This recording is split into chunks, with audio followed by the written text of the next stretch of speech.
You've had some wonderful corporate roles. Which one do you feel was your crowning achievement to date, and why is that? Um, I suppose our memories don't go back that long, but I would say in the last 5 years, I mean, you mentioned it as you introduced me. Um, I'll say two things. I think some of the best roles I've had are the ones I had not planned for and I thought were the most difficult.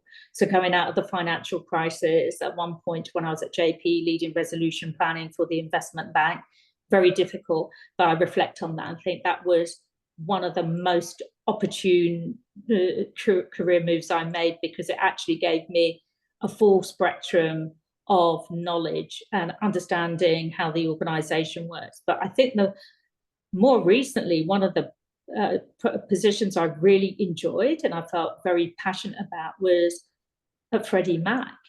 I literally joined Freddie Mac back end of 19, the infamous time frame. And then 2 months later, I was thrust into leading the organization together with my leadership through the pandemic.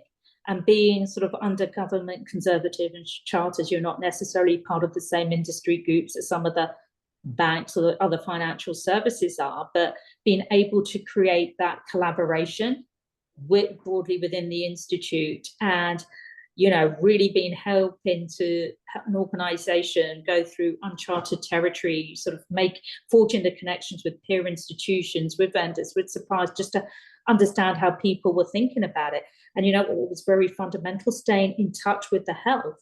You saw Dr. Fauci's constant updates, and we had to keep aware of state legislation and county legislation, who was open, who wasn't. So it sort of brought together many different aspects of how we do business. And I think it was quite fortuitous going into an organization, going into this role before I knew leading sort of crisis management and resilience, that it actually brought that to the forefront of conversations, and it helped us really facilitate an advancement in our agenda that otherwise may have not happened as rapidly. So it was an enabler.